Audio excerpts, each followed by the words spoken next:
తాకట్టులో ఉన్న బంగారాన్ని విడిపించి ఆ రోజున్న మార్కెట్ ధర కట్టి మిగిలిన డబ్బును మీకు అందిస్తుంది కొమ్మూరి గోల్డ్. నమస్తే, వెల్కమ్ టు అవర్ ఛానల్. నేను రెబెకా.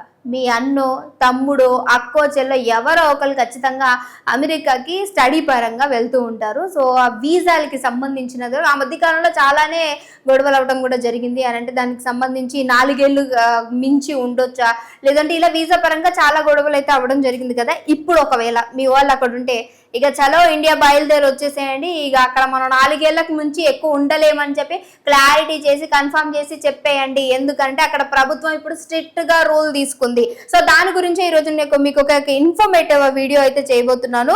సో దానికి సంబంధించి చూసుకుంటే అక్రమంగా కావచ్చు, లేదు అన్నట్టు వీసా తీసుకొని అక్కడ ఉంటున్నటువంటి వాళ్ళకి, సో స్టడీ పరంగా వెళ్ళేటువంటి వాళ్ళకి పెద్ద బిగ్ షాకే ఇచ్చింది అక్కడ ట్రంప్ ప్రభుత్వం అని చెప్పుకోవాలి మనం. సో ఇక్కడ చూసుకుంటే మీకు ఒక పర్టికులర్గా మన ఇండియా వాళ్ళు ఎంతమంది యుఎస్ఏ వీసా తీసుకొని వెళ్తున్నారు స్టడీ పరంగానే చూసుకుందాం.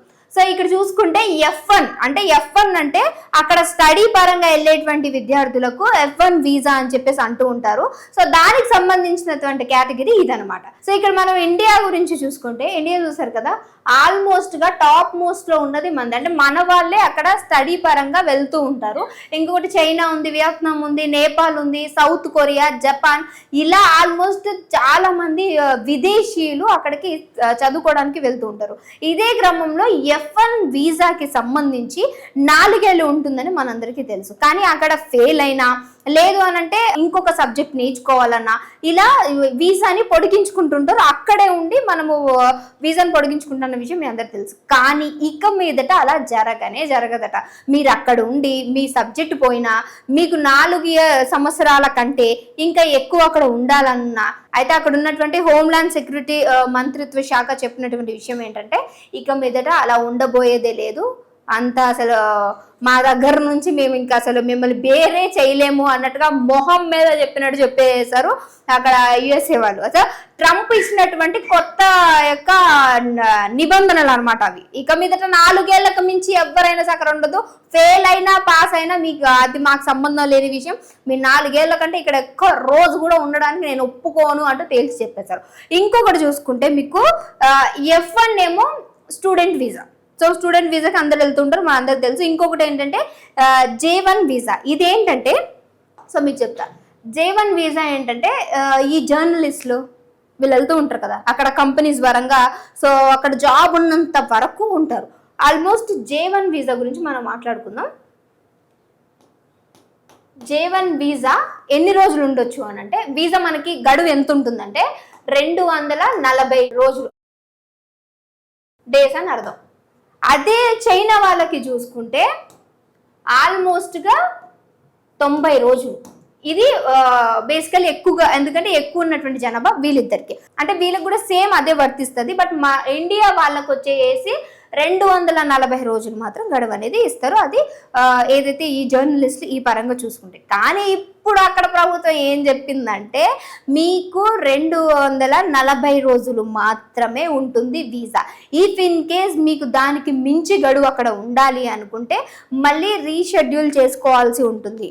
ఒకవేళ 240 రోజులకు మించి అక్కడ ఉండాలంటే ఎక్స్చేంజ్ అనేది చేసుకోవాలంటే వీసాని మళ్ళీ మనం మార్పించుకోవాల్సి వస్తుంది. లేదు అంటే వాళ్ళ దేశమే వదిలేసి వచ్చేయాలంటే, ఎందుకంటే ఆ మధ్యకాలంలో కోవిడ్ తర్వాత చాలా మంది కూడా ఈ యొక్క జర్నలిస్ట్ రిలేటబుల్ వీసాలు తీసుకొని అక్కడ ఉండి, సో ఆ కంపెనీ ఉన్నంత వరకు కూడా అక్కడే ఉండొచ్చు, మన జాబ్ ఉన్నంత వరకు కూడా అక్కడే ఉండొచ్చు, దీన్ని పొడిగించుకుంటూ ఉండొచ్చు అని చెప్పి వాళ్ళ దేశంలోనే తిష్ట వేసి ఉంచారంట. అది ట్రంప్కు నచ్చలేదు కాబట్టి ఆయన ఏం చెప్తున్నాడు అంటే, వీసా యొక్క పాలసీస్ ఇవి, మీరు ఒకవేళ ఇది గనక ముగించుకొని అక్కడ ఉండాలి అని అంటే మాకు తెలియాలి, మీరు ఎన్ని రోజులు ఉంటారు, మీ జాబ్ ఎంత, అసలు మీ జాబ్ కాలక్రమేణా ఎంతవరకు ఉంటుంది, మీరు అక్కడ ఎంతవరకు స్టే చేయగలరు, సో అనేవి డెఫినెట్గా డాక్యుమెంట్స్ అనేవి క్లియర్ క్రిస్టల్గా ఉండాలట.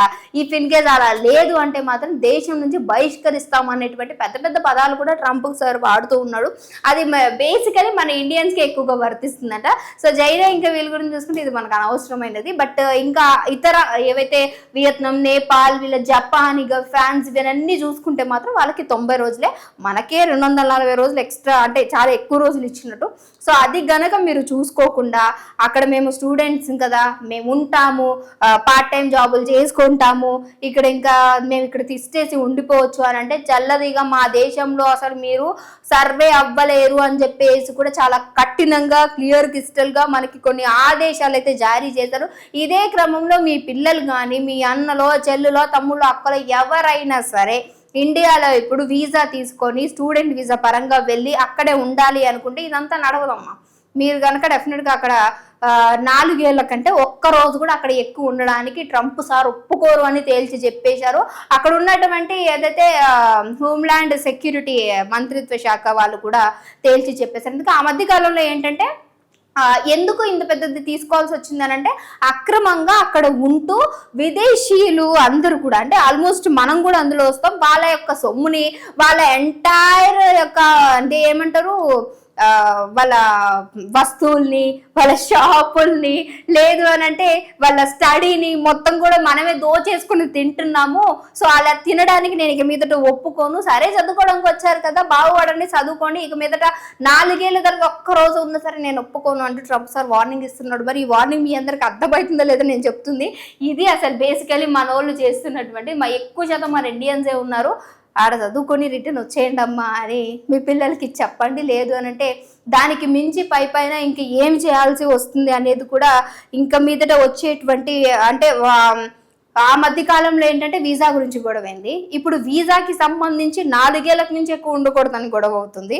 సో ఇవన్నీ కూడా వాళ్ళు ఇస్తున్నటువంటి రూల్స్ అనమాట. 2024లో చూసుకుంటే అసలు ఎందుకు ఇంత మేరకు వాళ్ళు అంత సీరియస్గా తీసుకోవాల్సి వచ్చిందంటే అమెరికాలో 2024లో 18 లక్షల స్టూడెంట్స్ వీసాలు అనేవి వాళ్ళు ఇవ్వటం జరిగింది.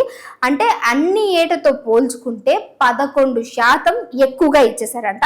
అండ్ J1 వీసాలు చూసుకుంటే ప్రతి ఏటా 37,300 మంది జర్నలిస్టులు ఐ కేటగిరీకి సంబంధించి వీసాలు తీసుకొని వెళ్తారు. ఇక మీడియా ఈవెంట్స్ ఇవన్నీ జరిగిన తర్వాత వాళ్ళు ఏం చేశారు అని అంటే అక్కడే టెస్ట్ వేసేసారు. దానికి సంబంధించినంత వరకు రెనోవేట్ చేసుకుంటూ అక్కడే ఉండిపోవడం జరిగింది. బట్ అలా ఉండదు, అంటే జాబ్ లేకపోయినా సరే అక్కడే ఉండడం, కంపెనీ ఉంది కదా, అంటే కంపెనీ పేరు చెప్పుకుని అక్కడే చలామణి అవుతూ ఉండవు అన్నట్టు. అలా చేయటం వల్ల మా దేశం దెబ్బతింటుంది, మా దేశం అడుగంటుపోతుంది, నెట్ నిలువున నాశనం అయిపోతుంది అనే స్వభావం, అంటే మన తెలుగులో చెప్పాలి అని అంటే ఈ రకమైనటువంటి వాటి వల్లనే వాళ్ళు చాలా క్లియర్ క్లిస్టర్గా F1 అలాగే J1కి సంబంధించినటువంటి వీసాల గురించి ఒక క్లియర్ క్లిస్టర్గా ఇన్ని దేశాలు మాత్రమే ఉండాలి, ఇన్ని సంవత్సరాలు మాత్రమే ఉండాలి, మీరు ఫెయిల్ అయినా పాస్ అయినా మీకు జాబ్ ఉన్నా లేకపోయినా మాత్రం ఇక్కడ ఉండడానికి వీలు లేదు అంటూ స్టూడెంట్స్ వీసా పరంగా అలాగే J1 వీసా పరంగా చెప్పినటువంటి వార్త ఇది.